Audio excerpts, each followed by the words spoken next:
This week has brought us cold weather with heavy spurts of snow mixed with warm enough weather to then melt the snow.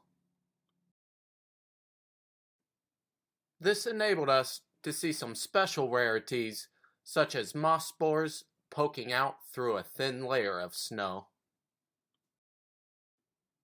We also found some fisher tracks this week.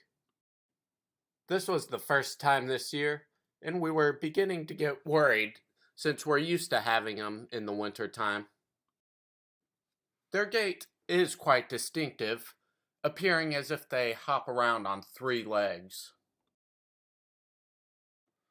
This red stuff on our fallen maple, not sure what it is, lichen or fungus or something, is starting to discolor and die. But in other places, it seems that new lichen is forming. And this week, we got a mountain of mulch delivered for our gardens. We managed to mulch the flower garden in between snows and a bunch of the trees.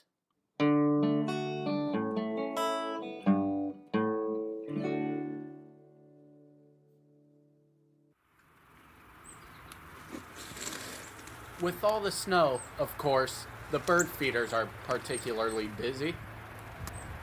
And the color of the birds seems to be more vibrant against a white background, such as this cardinal and tufted titmouse.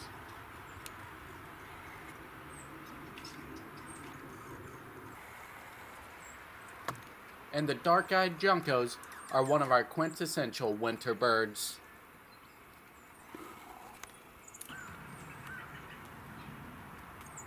Turkeys have also been frequenting the feeder areas. However, they are much more skittish than the songbirds and run off as soon as they hear us approaching. These large aggregations are typical in the late fall and through the winter. Notice, these are all female turkeys. The toms have their own bachelor groups.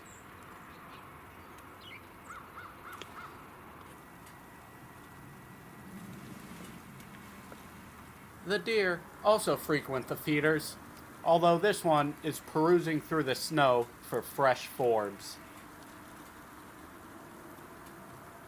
She is very casual around us, indicating that we have mostly earned her trust.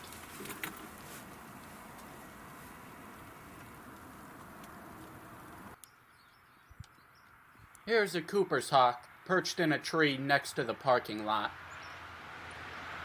We see her around the bird seeders often as well, but not for the bird seed, but for those birds eating the bird seed.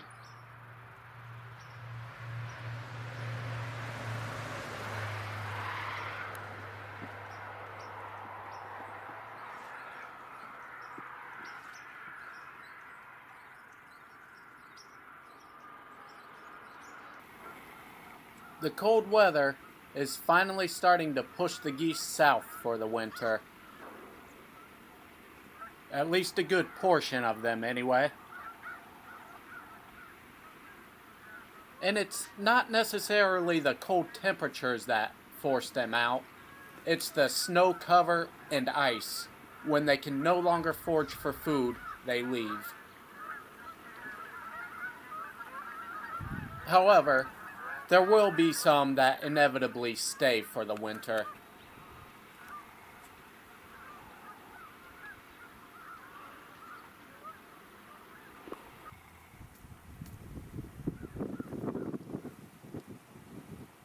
The crows are not leaving.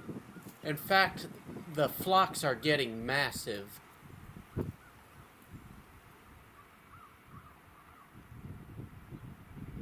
Their numbers are just astounding. They seem more like a swarm than they do a flock.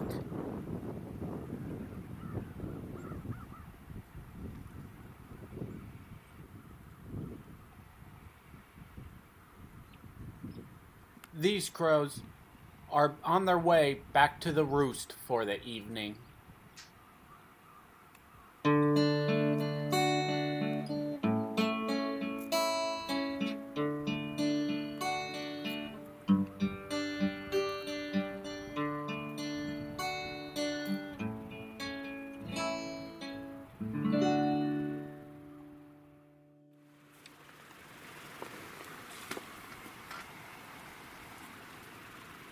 The beavers have been hungrier lately, but they've also been taking more food in preparation for the winter. This beaver is returning from the food cache to get more to add to it.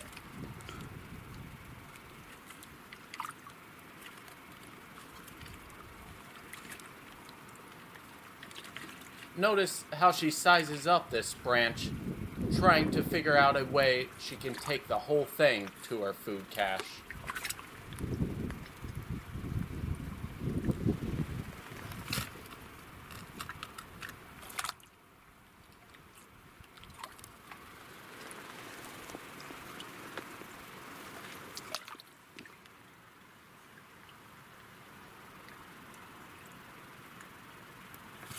Beavers' stout bodies really allow them to maneuver heavy objects like these branches.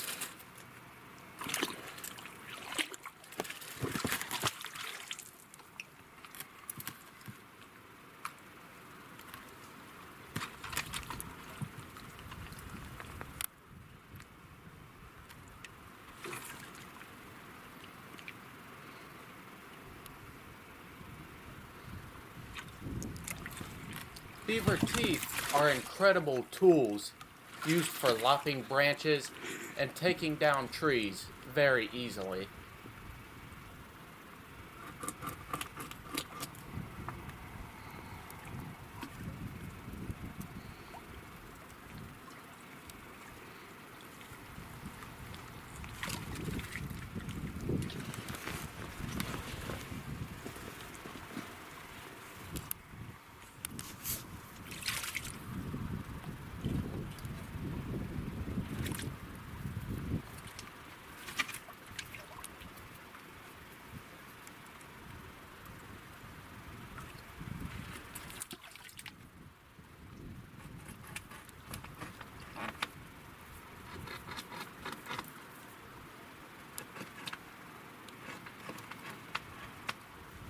She settles for taking little bits of the branch at a time, but she'll be back for the entire thing.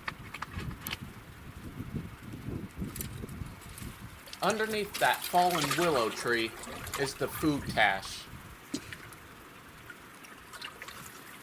You can see a little bit of it sticking up to the surface, but there's much more underneath, being preserved in the cold winter water.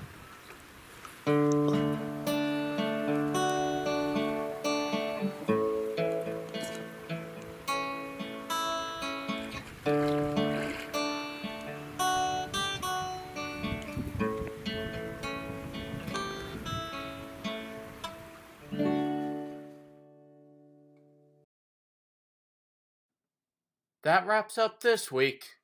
And if anybody would like to contact us with comments or questions, please do so at sfcsanctuary@gmail.com.